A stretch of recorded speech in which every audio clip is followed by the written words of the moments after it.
Please Oversight Committee to order. Today is January 18th. We are noticed from 11 to 12. We have a full agenda as always. We'll go ahead and do a quick round of introductions, starting with Mr. Martinez. George Martinez. Christopher Constant. Scott Myers. Anna Brawley. Meg Zalatal. Zach Johnson. Anyone on the phone? Mr. Rivera, are you on the phone? Thank you. Okay. I would ask if there's no objection. Solid Waste Services reached out this morning, wants to give us a heads up about something. I said 5 minutes. If there's no objection, we'll go ahead and give them the first 5 minutes. Otherwise, we may not get to them. And we've been joined by Ms. Bronga. All right, Ms. Toth, please go ahead. There we go. Good morning through the chair, Kelly Toth for the record, Solid Waste Services Acting Director. Thank you for the opportunity just to give you a quick heads up on some developments that have happened there at the landfill and an RFP that's going to be happening on the street. I'd like to explain what the context is for it. So in 2020, Thanksgiving, there was a significant fire at the landfill. This fire, after that, last year, just to give you a heads up, so the fire happened in 2020. Last year in August, we had a cell 9, which is our active cell right now. We had a seep issue. There was leachate. There was liquid that was happening that was coming out of the landfill. We weren't sure what the cause was at the time. We immediately called the Department of DEC. They came out. They've been involved from the very beginning. After that, more research, more information, sampling that's taken place, we found out that it is in fact leachate that's coming out of that cell. We don't really know what the cause or the origination of that seep, but there's high likelihood that because of the location of where that fire was and where the seep is happening, they may very well be correlated. The high likelihood of that fire was due to a lithium battery that started that fire. So you'll hear in the coming time, when we can have more time, we're actually going to be doing a policy of all lithium batteries would need to be diverted from the landfill and the central transfer station. We have a plan for it, but we just wanted you to know that the RFP is coming hopefully at the beginning of February. We have to excavate and peel back the landfill since down to the liner. And so that's what the nature of that RFP is for. Thank you. And I said we could make some time in March at the March meeting to dive in deeper to this issue. And we can maybe, excuse me, talk about the policy at that point because the contract likely will have to come back before us for approval. So that will give time for them to do their request for proposal process. Are there any quick questions right now? And actually, you want to talk, introduce your current role? Because I'm not sure everybody is aware. Thank you through the chair, Kelly Toth for the record. I'm the acting director for Solid Waste Services at this time. Great. Thank you. Ms. Brawley? Yeah, thank you. Just briefly, first of all, congratulations. Second of all, what is the current policy on lithium batteries? And I say that because I know we have hazardous, and I know it can be really hard to get the public to do the right thing if it's a suggestion. So maybe you could cover that now. So thank you for the question through the chair, Assembly Person Brawley. Our policy right now is that all batteries really should be diverted from the landfill. It's just that by going through the process of having an actual policy on hand, I will share with you that the plan is also an education and outreach campaign that will come along with it. So we really don't want knowingly any lithium batteries in the landfill. And the education process will actually be telling people how to safely dispose of them by covering up the terminals and taking it to our household hazardous waste facilities instead. Thanks. Personal responsibility, folks. Great. I want to note for the record at the beginning of the meeting, right as we turn to our speaker, Mr. Cross joined us. Ms. Bronga.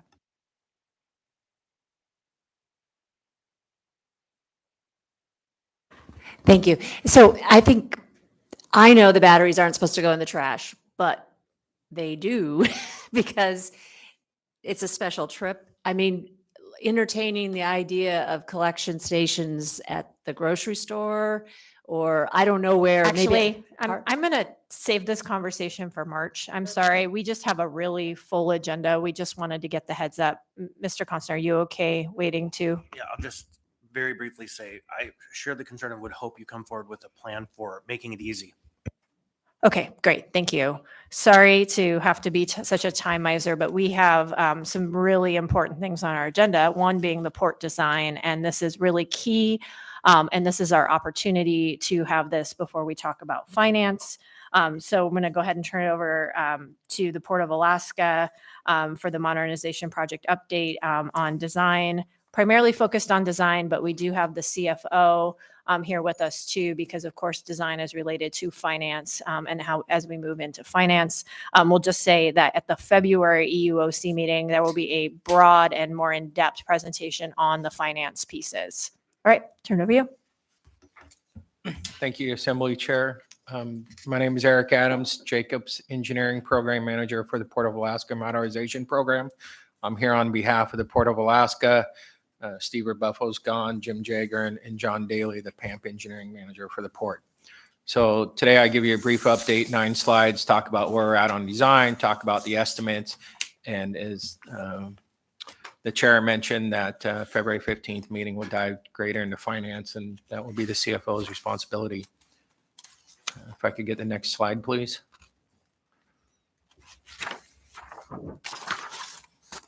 So the agenda, going to give you guys program updates, what 2024 looks like, T1 schedule, the T2 schedule, T1 cost estimates, and then other upcoming contracts that are at the port and in the PAMP supporting everything. Next slide, please. PAMP updates for 2024, the new POA administration building scheduled for turnover in April. That's a huge win. As you guys know, there's a lot of contaminated soil in that site. We've been back and forth to you guys asking for additional funds on that. Very positive, looks really well. 3rd floor is painted. Sheetrock's about 95% complete. It's going very well. NES 1, season 1 work completed in 2023. The season 2 work is the removal of the sheet pile on approximately 1.3 million cubic yards, and that's on schedule to begin this summer. A couple RFPs that will be coming out, the current building, the transient shed, and the POA admin building, that's set to be demolished. That's going to be released in February, that RFP. And then also to cover the T1 timeframe in special inspections, we will have an RFP being released in February as well for specialized inspections to support the construction of the T1. And then March, April, request for bids from qualified proposals for T1. Talk about that really quick. This week, the RFP is a 2-phase process. The first part is a pre-qualification process to be able to bid on T1, and that's going to be released this week. The second part cannot be released until the Assembly approves the revenue bonds, and then we can get the SO into SAP, and then we can release that bid. So I just want to make sure that's key. We can't release the bidding documents until the Assembly takes action. Thank you, Mr. Constant, on the slide. Yeah, thanks. So last night at a meeting here in a transportation committee, there was discussion of a building I had not heard about before being needed to be built. And it was in relationship to the administration building. When the administration building was demolished, apparently there was a warm storage facility that was also removed, had to be removed. I had not heard in any conversations about the warm storage and a need for this new building. Where does that fit in this? So I don't have on the warm storage building. John, do you have an update on that? Do you know where Mike's at? Is that on? There you go. There it goes. Yeah, John Daly with the Port of Alaska. So that's not a PAMP item. It's a Port of Alaska item. It's separate from the modernization program. How could it be separate if it existed until we moved the administration building and we're rebuilding it? Jim, do you know the answer to that question? You have to have a mic. I'm sorry. You thought you'd be able to stay in the audience. Sorry about that.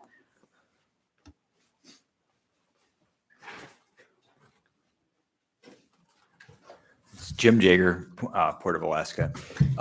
The warm storage building, you'll colloquially hear it called the sand tent. It's where we kept our sand warm, where we keep some of our snow removal equipment. That used to be in the location where the new administrative office building is. It's being moved, and basically, I think for management purposes, we moved it in to have the port's engineering director handle that project as opposed to having it part of the PAMP because it's on its own schedule. Right now, we're using a temporary facility that we're leasing from an adjacent property. Okay. I look forward to more information on that later because it's a new project. I don't know if it's a major project, but we heard in the range of possibly $5 million. And so I have concerns. Great. To follow up on that, if you can just send me an email with kind of the timing, and then we'll make sure you can have some time at a future EUOC meeting. Please continue. We've been joined by Mr. Boland at 10 after, and Mr. Cross is in the room. Thank you.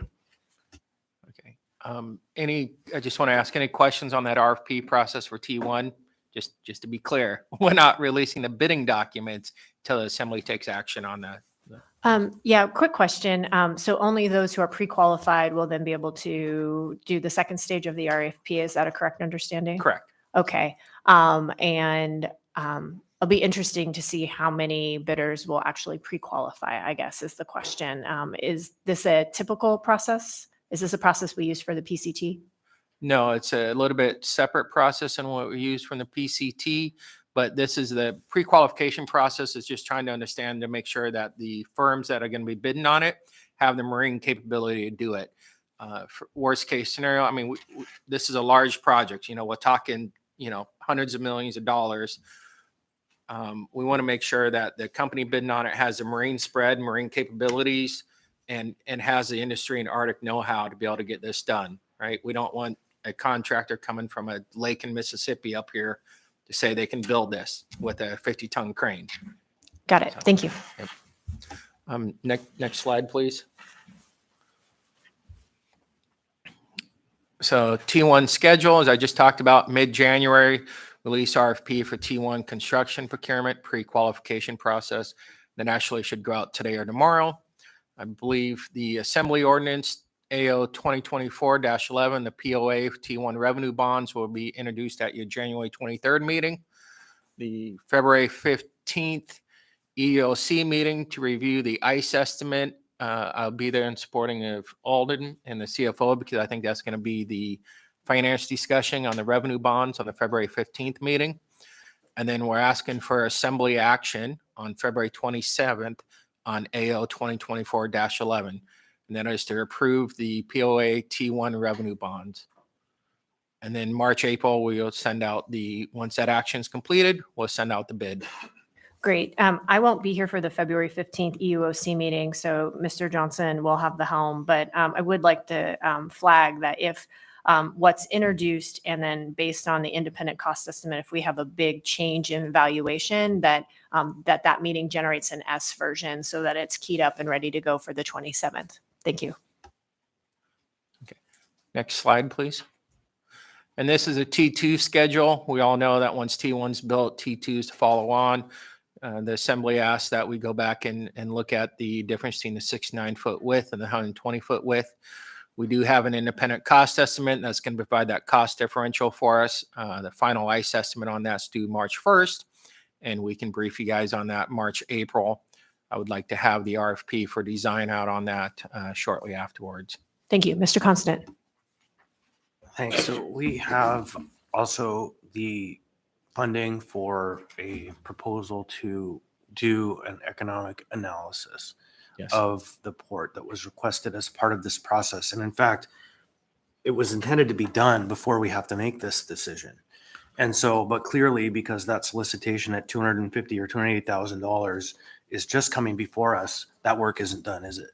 No, I don't have the AO numbers on the next couple slides. That's upcoming, but that will be on your January 23rd meeting for $282,000 of Right. And so how is it possible for that money and project to get on the table in time for us to make the decision about the full berth width or the partial berth width based on the economic future and expectations of the port? So my understanding, Steve Rebuffo is actually managing that contract. And last I spoke to him, it should be about a 6-week process. It could be a little bit longer, and so that's why up there you see March, April, present the findings to the EOC to make sure that we have that information from that economic study and also that cost differential. So the assertion is that it will be done and we will have the analysis. So what I heard you say is it's Steve's project. So if we want, can we get the scope to understand what's being requested? I can look and find the scope. I have not been involved with it directly, so I Steve don't is have it gone, handy. so Yeah. I would ask him. Okay, Tim, I yep. can get it for you. Can you? It'll be item 10D15 on the Yep. upcoming agenda. It does say Alaska Terminals with an S, so FYI. I have Ms. Brawley, then Mr. Cross. Oh, yeah, I was just going to note, I was on the proposal evaluation committee for that, so I know at least the proposal scope is available. Sorry, for the economic study. That's all. As an assembly member? Yeah, I was asked by Mr. Rebuffo, and there was no conflict. Thank you. Mr. Cross? Yeah, in October, the Office of Emergency Management released an updated seismic/tsunami study, and I'm just curious on any of that had any impacts on timelines, information that any work that we've done so far. I appreciate it. Thank you. Yeah, Assembly Person Cross through the chair. You'll see coming up to is where should actually was released today, is my understanding, a small study for the tsunami impacts on the port. As you know, the PAMP is focused on the cargo docks, right? But there's a lot of additional infrastructure down at the port that needs to be looked at, and we're taking that into consideration as well. And so any impacts from that we can adjudicate with an amendment to the T1 contract. Yep. Through the chair, Assembly Member Cross, just want to make sure that action is for me to send you that economic study, somebody from the port, right? Okay. Okay, we'll get it to you. Thank you. Next slide, please. So back when the Jacobs team estimated this, we estimated the current PAMP construction budget for T1 at $598.5 million. I do want to clarify, when we estimated it, that was very preliminary engineering, and we estimated at a class 4 estimate, minus 20 plus 30 range. So everybody knows as the design gets tighter, the range gets smaller and smaller. We use other cost estimates to cross-check the established budget. We did receive a designer record 35%. It was within that range. It's coming down, and we'll show the 65% coming up on the next slide. And then we also have a 95% level design cost estimate that we'll be getting. And then at the assembly request, and we actually were talking about it as well, we'll have an ICE independent third-party cost estimate based on the 65% design level that we'll provide at the February 15th meeting. Next slide, please. So the cost estimate provided was an ASTM Class 2 estimate with a range of minus 10% to plus 15%, completed in January of 2024. And that estimate is $663 million. And it's based on the 65% design level concept. And that was within the range of the budget that we provided earlier. Cost estimates forthcoming.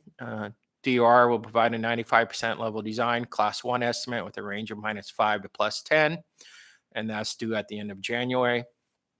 And then the ICE estimate, 65% level design, which will be a class 2 estimate. The draft is due January 26th and the final due February 6th. So I have a question.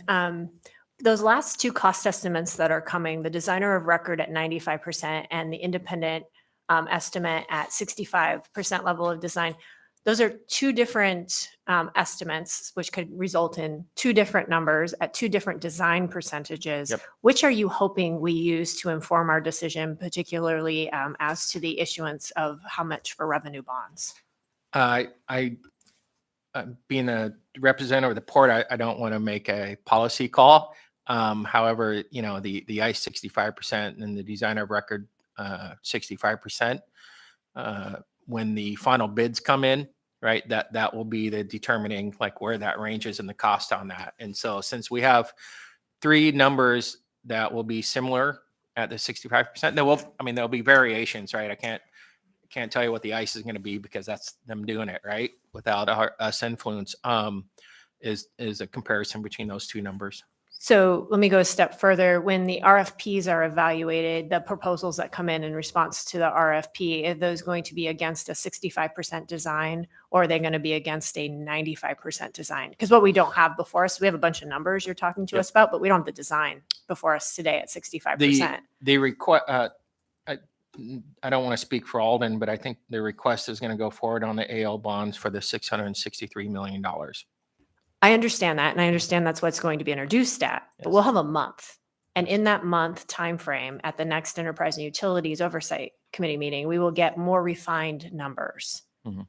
And I guess I'm asking you, or the port, if you got to make the call on what you wanted the revenue bonds to be based on, is it the designer of records 95% level design, or is it the independent estimate at 65% level of design? Again, those are two design levels and two different estimates. So that's what I'm just trying to understand the order of operations. I believe we'll use the most precise number we can come with, which would be the 95% cost estimate. And the ICE estimate basically is a confirmation that we're in the right ballpark. If the ICE estimate is significantly different, that makes us step back and go, oops, what went wrong? Great. And can you remind us what the change order authority is for a project of this size? Do you know that? It's usually the change order authority is allowed 10% by the muni contract. So it'd be, and that'd be based off the contract, right? Not the revenue bonds. And just similar like on NES 1, our budget was 120. The contract came in at 97 million, right? So.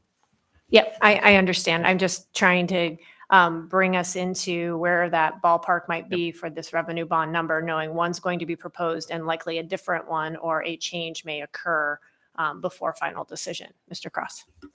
Yeah, and as I understand it, they're just two different measurements or two different tools. So you have your designer record, which is the individuals that are your hard bid doing the work. And then the ICE is kind of like a policing tool, right? Just to make sure that Yes. there's not gross overcharges, overbillings. And so I would think the DOR would be the one that you go off. The ICE is just to make sure that they're not, well, for lack of a better term, we're not getting milked, So if that's inaccurate, you can correct me. Thank you. I think that's exactly correct. Thanks. Mr. Johnson? Yeah, thanks for framing that way, Mr. Cross. So we already had, I would guess, then the DOR estimate at the 65% level of design. Was that the basis for the 598 number? I guess. Go ahead. Through the chair, Assemblyperson Johnson, the 663 number is the 65% designer of record number. If you go back to the 598, that's when Jacob set the budget a long time ago. Gave you guys the range, and that was based off a very preliminary plan set of drawings. And it's very positive that we're within that range. Yeah. Okay. Sorry. No, I get that now. My wires were crossed for just a moment there, but yes, thank you. Mr. Constant? The independent cost estimating an ongoing process, just one time at pre-analysis. It's just, we just requested it be done once at Yeah, 65%. so it's more like an audit than a policing, right? Because policing would be ongoing. It would be check, check, check. We're not getting fleeced, but it's more like these numbers look fair and reasonable to us because this is what we came up with. It's more audit process. Okay, go ahead and then get the last slide.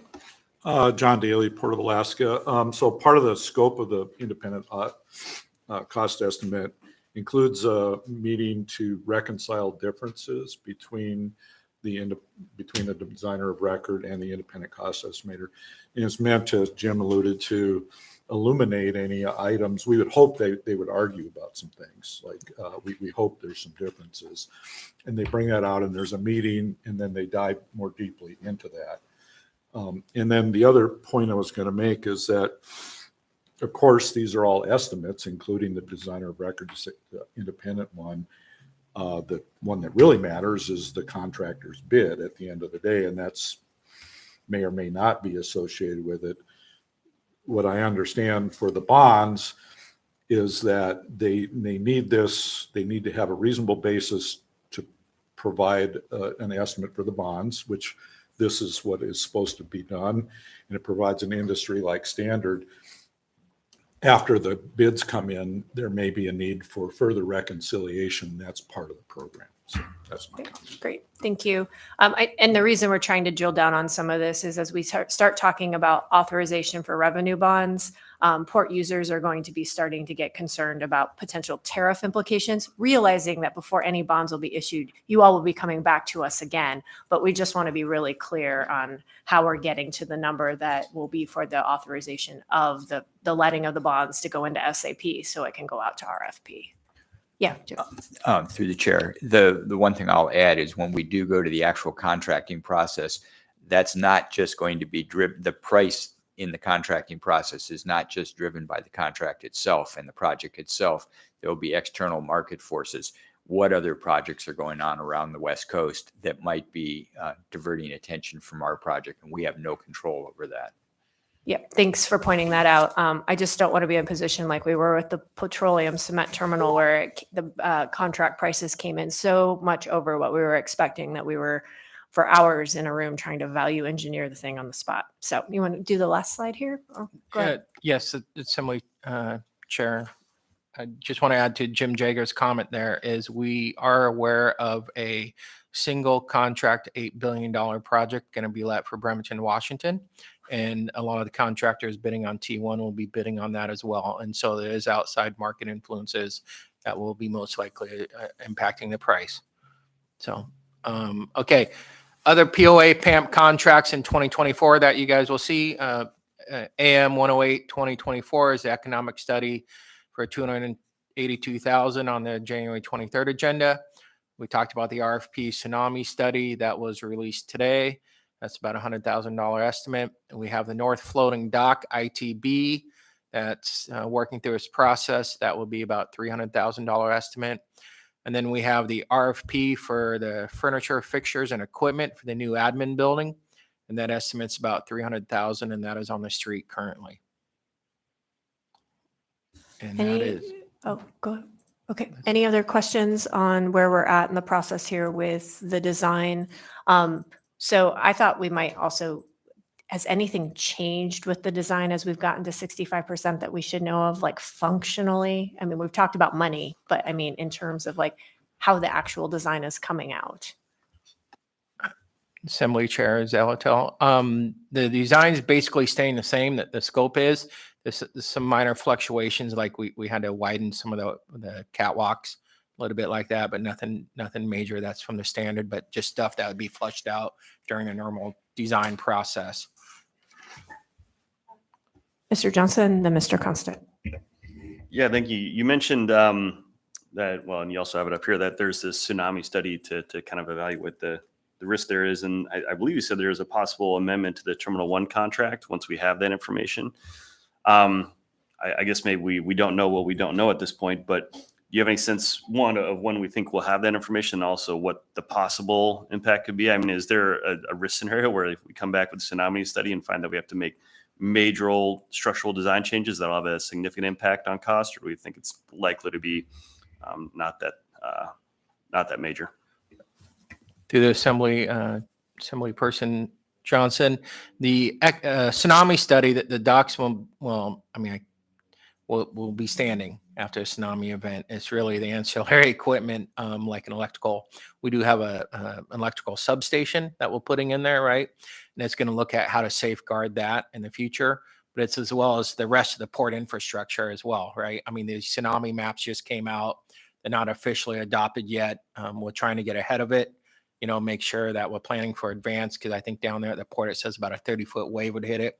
So depending on the options we take, one of the options is that we might have to put bollards around the electrical substation, more than we normally would, to prevent containers on a backwash. But then also look at, storing a generator off site to make sure we can bring it down to power the cranes if the electrical substation gets hit, or potentially moving the electrical substation, which it's not a major cost at this stage. That would be the addendum to the contract that we would add to it. Okay, but just so there's no concern about the basic underlying infrastructure that is the port and the wharves. It's sort of the accessories we're worried about there. Yeah, there's no concern at this time to the superstructure. Thanks. Maybe of the new docks, but for sure, the old docks, there are some concerns if a tsunami were to hit. I'm afraid it would wash away. So Ms. Eltal mentioned, and this for the members, the process of value engineering that we sat through to try to bring down the cost, and then the users group did the same. And I just want to note that now the costs exceed by great orders of magnitude all of the prices we had reduced. And so all of that work was for nothing because we find ourselves cost-wise back at where we were in the beginning when a $2 billion dock port modernization was presented. And I'm just waiting to get the $2.5 million number, $2.5 billion number.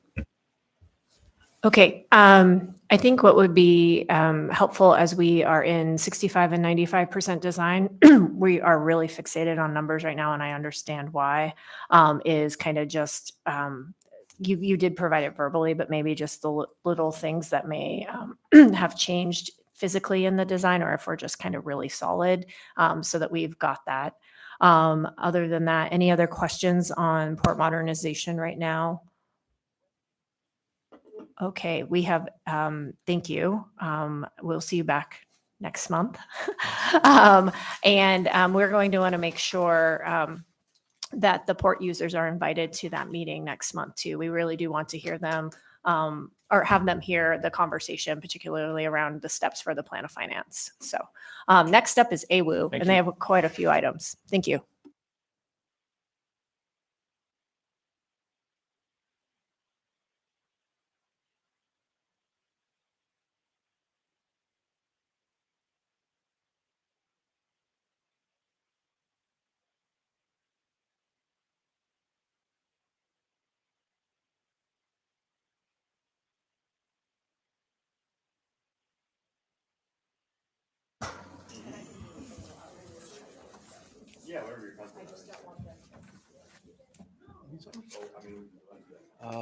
I'm assuming they have my slide deck. I mean, I'll just go off paper if she doesn't.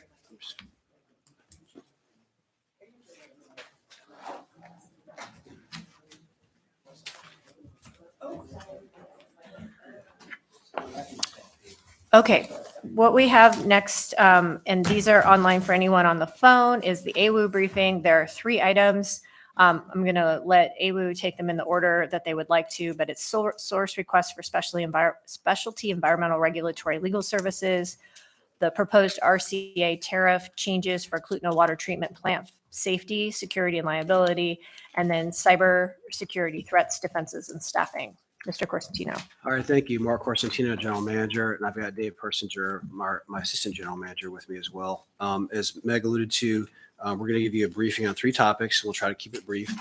And you've got a packet in your, hopefully in front of you as she's working up getting this on the screen. I'll go ahead and get started.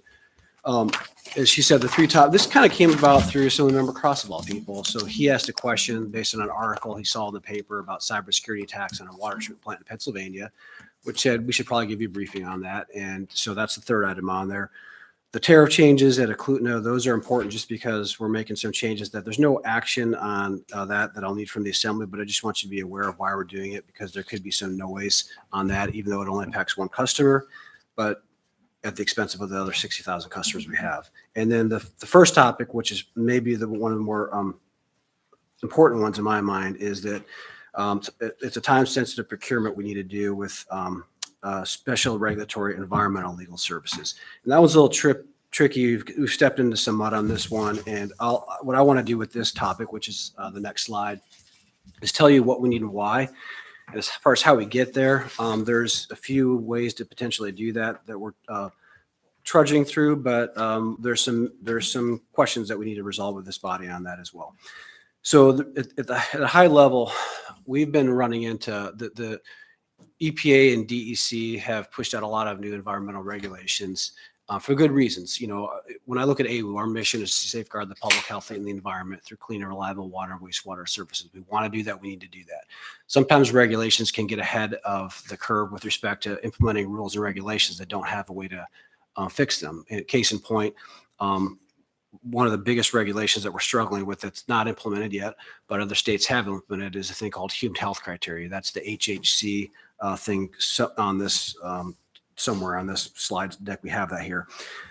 What HHC does is human health criteria is it really changes our water quality standards for the state to make things more stringent to protect human health. Sounds good and it makes sense. But at the end of the day, as those human health criteria, water quality standards exist today, and there's nothing to suggest they're not protective.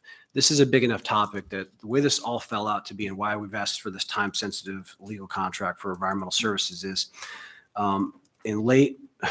So a couple things, a little personal thing. I went under the knife and had surgery on my neck early November. Right before then, I got a message from DEC that says, "Hey, we're going to be implementing these rules pretty quick here on human health criteria revisions, and we need your feedback and input." And so we quickly met with them and said, "Look, we have concerns on this. This is the right thing to do. You have to do that, by the way, because EPA was forcing this. But at the same time, we want to make sure we're into this." And then so there's a little bit of a gap there.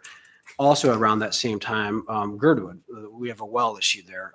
Well, we don't have an issue in my mind, but there's Girdwood's well, which is really clean water. It's had 35 years of squeaky clean compliance. We need to do an upgrade. So before we did the upgrade, we said, well, let's do a test because we think that, there's been concerns by folks, staff, that there's speculation that maybe we're too close to a river and there may be influence from the river on the well. We did this study and the analysis that said that it's absolutely not the case. The well is squeaky clean. We're in a good position. We turned that over to DEC and they said we disagree. So we're in a disagreement with them on that determination with our not with our experts, our hydrogeologists and our professional engineers. And that's a $20 million consequential item. That also happened around that same time. And then in the midst of that, Alaska Municipal League was given a conference. I think some of the folks here attended that. And we saw the human health criteria is not just an AWU issue. This is a statewide issue. It's actually a nationwide issue, as a matter of fact. Region 10 of the EPA forced all the Region 10 states, Oregon, Washington, Idaho, to implement these new revisions at their discretion and with their oversight. But at the end of the day, what it's turned into is permits have been stimulated and they're not being, new permits aren't being issued, if at all. And if they are, they're not normal permits being issued. And there's a lot of variances and all kinds of consequences of that. So we don't want to run into that same issue in Alaska. So I gave a presentation to the Alaska Municipal League with HDR and DEC alone, because we're working with DEC. They're a good partner with us on all fronts because we have similar mission statements. But there's still some challenges along with that. And there's a lot of, on all these regulations, whether it's the Girdwood well, the Girdwood wastewater plant, which has an 18-year administrative extension, kind of like a 301H plant in Asplund, which is $1.5 billion liability. We've got a lot of these regulations that are getting, there's changes to them. The PFAS thing alone too, that's the other aspect. There's new proposed PFAS regulations on the water side that are making the regulations extremely stringent. And they also are on the wastewater side. So you got a lot of moving parts and pieces on the regulatory environment. And the regulations and the implementation, the state has some rights there. And we need to work with them and help them along as they need to help us along and make sure what we're not doing is putting unnecessary regulations in place that they're trying to benefit the human health and the environment, but they're not doing that. They're actually having the opposite consequence potentially. And so we need to work with them to make sure we're doing the right thing, have the best information to do the right thing, but at the same time, not causing harm. Because what we're learning at least with Oregon, Washington, Idaho, that have gone through at least the human health criteria revisions, they're putting regulations in place that no one can meet. You can't measure the levels of the water quality standards that are out there. And there's actually collateral impacts to the environment, such as carbon footprint increases, chemical usage increases, creating more toxic compounds because you're accumulating waste streams that would otherwise not be toxic, and so on and so forth. So there's a lot of collateral impacts, and we got to be cautious here because that can hurt states and actually our communities at large. So I've talked to the Municipal League twice on presentations and webinars on this and statewide. And what we've learned through all this process, and what probably the straw that broke the camel's back for me. So I'm talking about human health criteria, water and wastewater, and then really the straw that broke the camel's back for me to come up with this request. All these things were building up and stacking up as they were already at the end of last year. We got our comments back from the Girdwood wastewater plant with DEC, and one of their comments was specifically, we're not sure that we're out of. Well, specifically, it's that highlighted position. They envision prolonged discussions. It's already been 18 years. And at some point, a regulatory pathway may not be available for further consideration. I don't know what that means. And so I need some help. And so what we did is what's interesting. So we've got these issues are at all of AWU's facilities. And as a matter of fact, all of Alaska that's running the similar type of issues. And like I said, the United States, quite frankly. So what we need is a little horsepower to help us decipher the regulations and also making sure we're doing our job to make sure to take care of the environment and public health. So I said, well, when we did the 301H permit, which is the big $1.5 billion liability, we actually hired, or as part of it, we put out an RFP for professional regulatory legal services. And that went out to bid. We had 2 bidders. And we selected one bidder because, and I'll be very frank, that bidder that won that bid had the former Region 10 EPA administrator on their team as a lawyer. So we said that makes sense because that permit specifically was actually administered by EPA, not DEC. So we chose that bidder. The other bidder actually had the DEC commissioner on their team. We're like, that'd be a good second, but we're going to go with the EPA in this case. Well, fast forward to today, right before I had my neck surgery in early December, we got this message from DEC. So I said, well, let's see if we can do a sole source to get this other contractor out there, because we've competitively bid this recently and we only got 2 bidders. Let's pick the other bidder, not just because they're the bidder, simply because they have the person that we need, which is the former DEC commissioner that was the commissioner at the time that DEC got primacy from the state of Alaska. So it was a really good fit for all these DEC issues we're running into now. And when I say issues, I got to be polite. I don't have issues with DEC. We have issues collectively to make sure we're doing the right thing for everyone, but it's also fair and economic and just. So that's what this request is. We've got all these stacked up issues, and we need to make sure we have some horsepower and help. So we put a sole source. Now, part of this, I went under the knife. I told Dave to take care of this, and Dave and I both try to take care of it ourselves. So we didn't go through the normal purchasing process. We did a sole source request right to legal and said, can we do this? It got hung up because they're questioning whether they can even do that. Legal contracts and sole sources are kind of a gray area. There's a lot of these questions, so it's still hung up out there.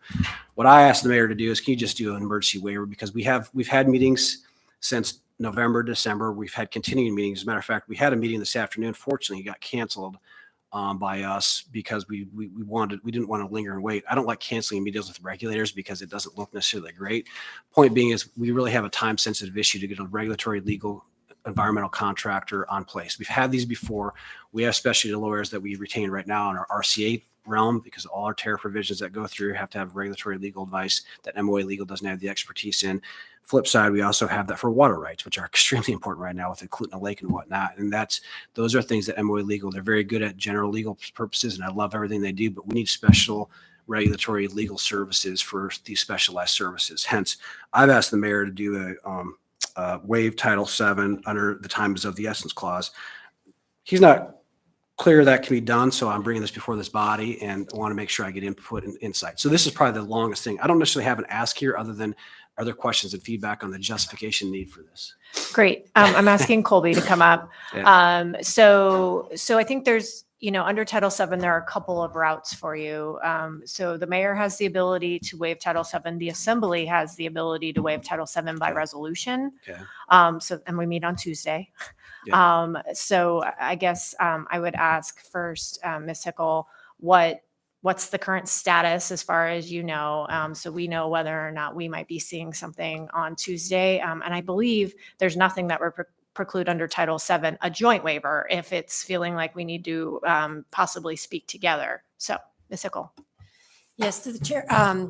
Currently, we're not going to be seeking a full waiver of Title VII. It doesn't meet the red face test, in my opinion.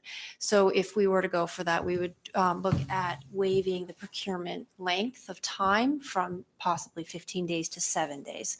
That hasn't been fully decided. ARU law and purchasing are going to be working on that today to determine the best path forward.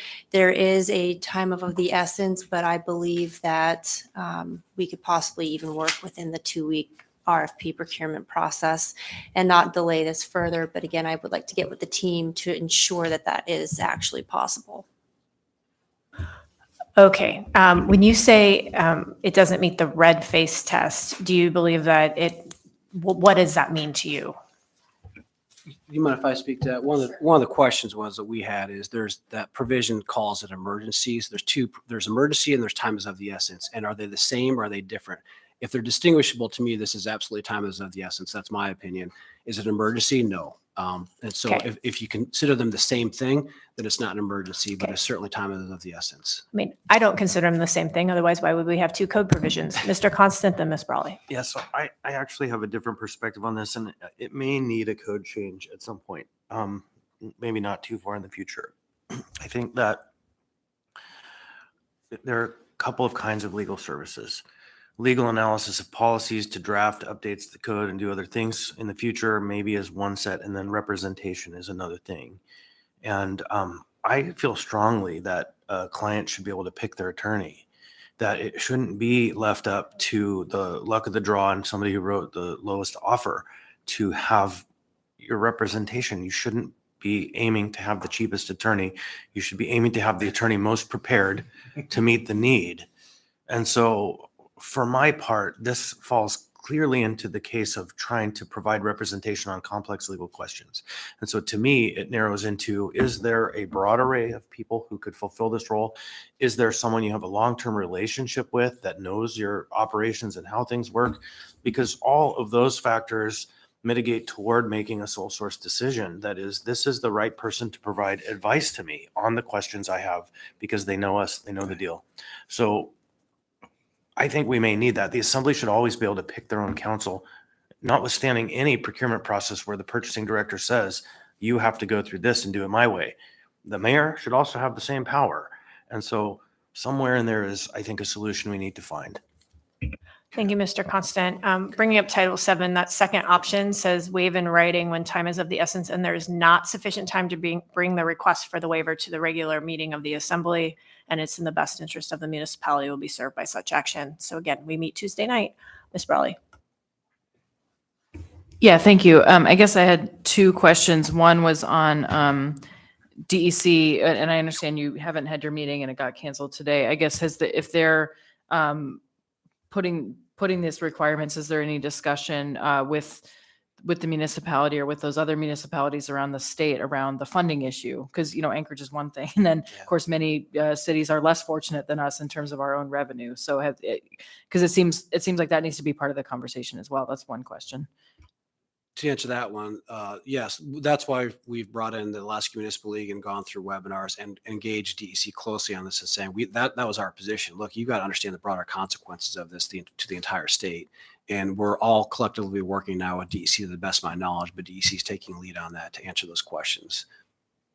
Thank you. Yeah, and I'll just observe that in many cases, the state likes to push responsibility down to local governments. So just wanted to flag that. The other question is on procurement. I guess I understand the need, and I'm not familiar, I'm not very familiar with the procurement code. I guess in general, is what's happening right now, AWW is coming to the assembly to ask for a different process than the administration is doing? Because I just wonder, what is our role? And I understand we do have purview over this, but I also have seen a pattern of where things maybe don't get done by the administration, and then it ends up on the assembly for one reason or another, beyond what is normally our scope in that particular issue. So I just am asking, from AWW's perspective, it sounds like you guys are working out. Is that the answer? It's a great question. And so at the end of the day, what is it that I'm asking here? I think from my perspective, because I believe time is of the essence, and look, we're working with this, the administration on this issue, but because there's a little bit of ambiguity in the code and interpretation,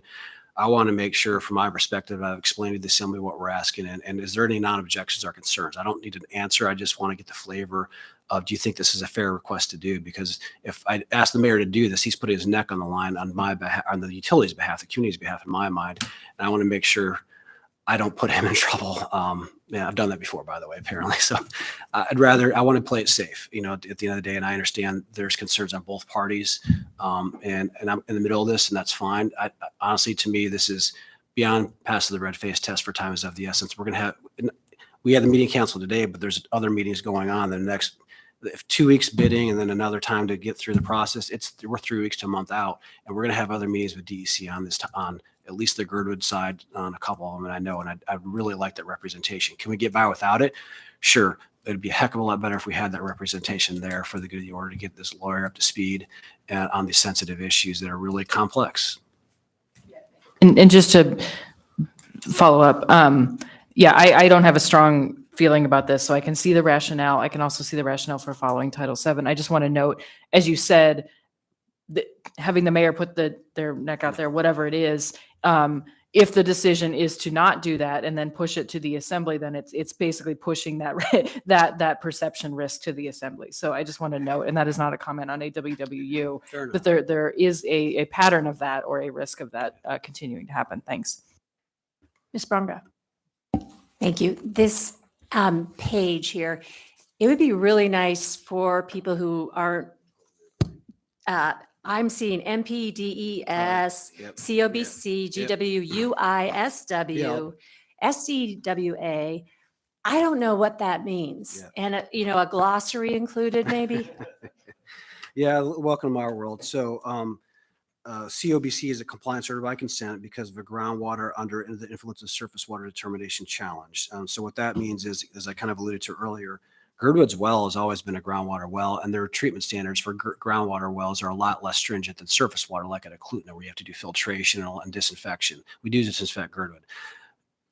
Because they determine this against our professional experts' opinions that it's under the influence of surface water in Girdwood, that's a $20 million liability. That's completely unnecessary in my professional opinion, along with all our experts. Girdwood, the DCs, they had their reasons for doing this, but unlike other states, their criteria for that determination is very different than all the other states, including what EPA does. So there's a gray area of regulatory question we've got to sift through to understand where we got the best position forward. So that's what those two acronyms mean. Clean Water Act is the CWA, Safe Drinking Water Act is SWA. So that the Clean Water Act is the wastewater regulations, the Safe Drinking Water Act is potable drinking water regulations. Did I miss anything? NPDS is National Pollution Discharge Elimination System, which is a component of the Clean Water Act. And then ADC is Alaska Department of Environmental Conservation's Regulatory Commission of Alaska. My apologies for not putting stuff in there. I didn't have a lot of time to put all these slides together. And it's fluid, honestly, too. So did I miss anything?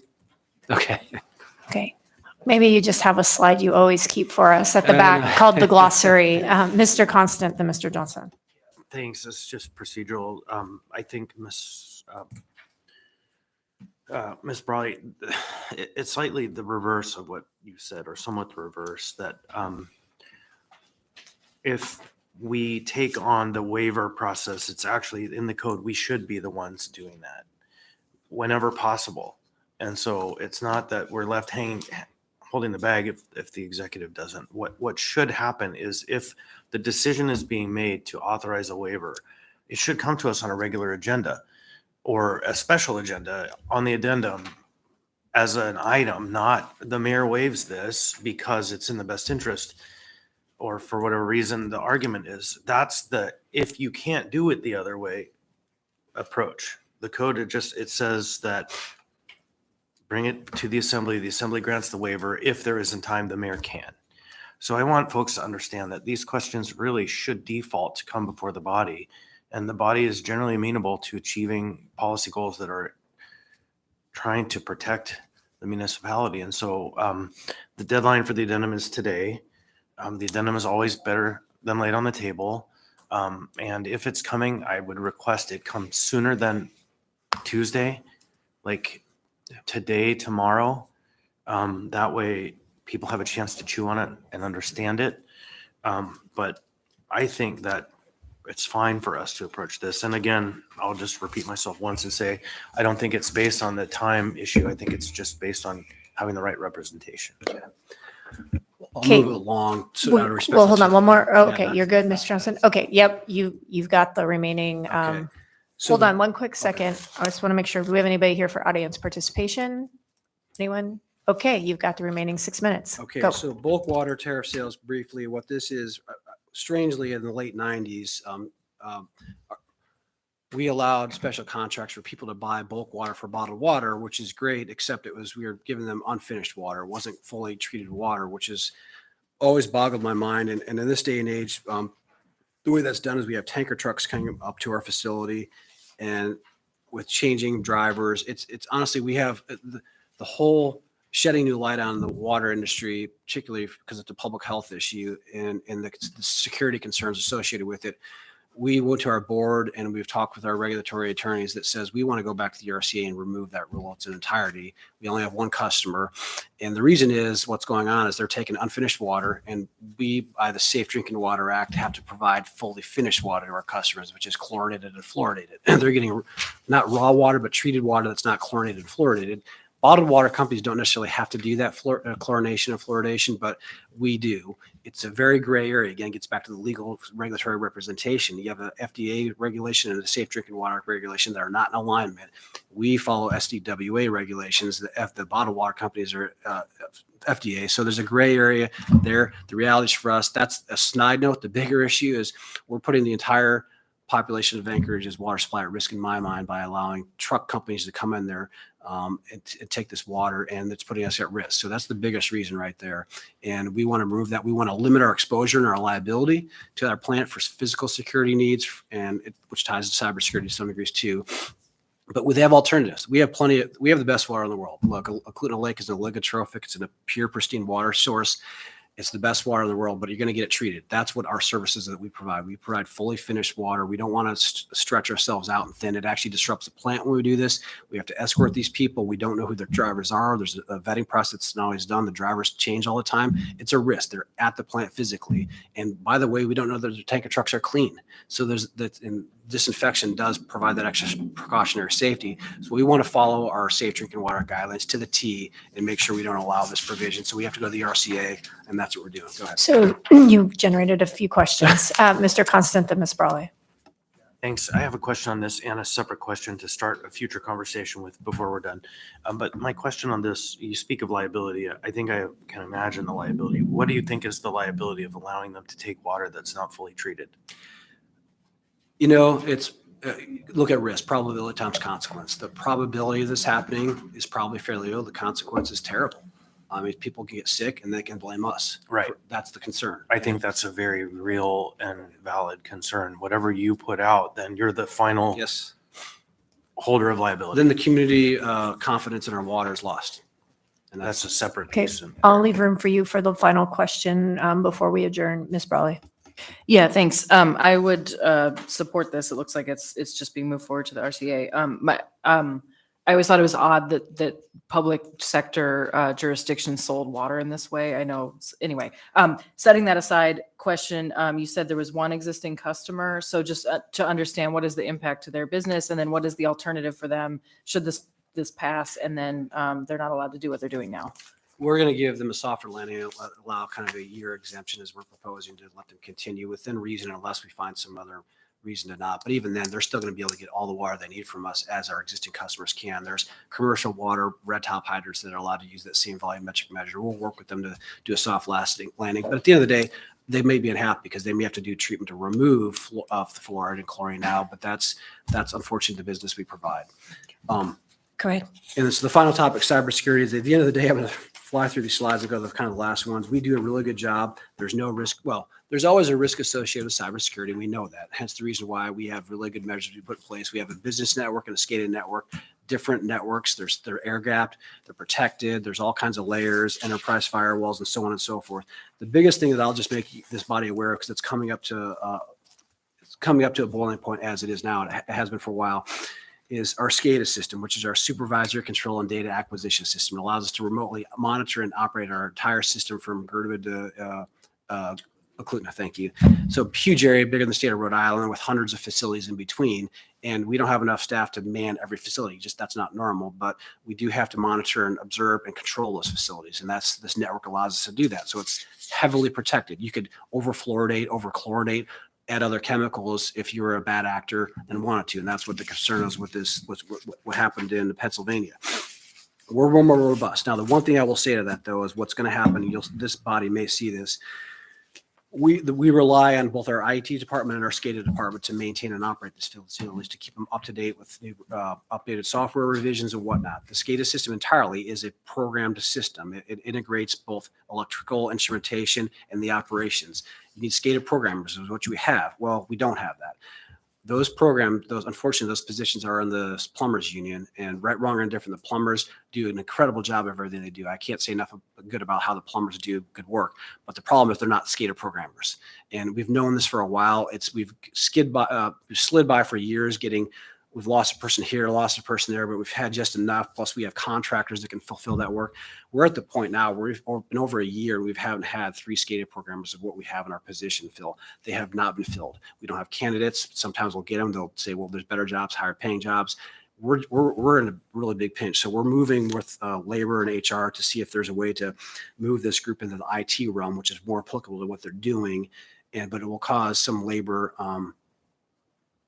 bumps in the road, if you will, and that's fine. I mean, we want to have an honest conversation, but the reality is we need a solution because these positions are not being filled and it's causing us harm. And because these are the candidates, these are the folks that keep our SCADA system up to date and secure. And we don't have that. That is the biggest risk we have right now, in my mind, to our network at large and our utility, is the lack of these positions being filled. Well, keep us up to date on that. We are taking up a number of HR issues. We actually have a work session on that tomorrow. Okay. And we know that similar IT workforce has challenges even within the Sure. IT department. We've been discussing that in the context of the SAP HANA upgrades. So timely. All right, we are right at time. Mr. Constant, drop your question and we're going to adjourn. Thank you. So I know you have a CIB process that goes on in an ongoing manner. I can't remember, have you in the past provided us with a briefing on kind of the current condition and the future plans of the various plants from the perspective of major investment that is needed to support the growth in housing that we need to achieve across the community, whether it's in the north in Birchwood, Eagle River, Chugach, Girdwood, and also the Bowl? And so I know we can't answer that today, but it's really like, Well, I get can give you into a quick update at a high level, Chris, that should take a second. We have major plans both on the water master plans and wastewater master plans. But in addition to that, we have facility plans for each of the facilities. Girdwood's going to come up in its own right anyway, because Pomeroy is looking to do some expansion down there as well, in addition, separate from Holton Hills alone. So we're aware of these community needs and desires. And so, yes, we need to make sure facilities are up to par to meet them. But that's why we have both water, wastewater master plans and facility plans for each of these facilities. So I can give you an update on where those stand. And from those is where we get our capital improvements plans generated, is Right. from those fact plans and water master plans. So if we can, I'd love to start a conversation briefing on the status of each of those communities, their master plans and their facilities plans, the status, the capacity they're at, and where we Yep. need to go, so we can understand 10 years of investment or some projection forward, how we can be getting ahead of the housing curve we want to create. Great. We're going to target like maybe May for that, because April will be taking up any first quarter budget revision, things we need to be considering. And then rolling back from there, we've got some port stuff and solid waste services. So we're already planning out to May. With that, we're going to be adjourned because we start our next meeting in a few minutes. Thanks. Thank you.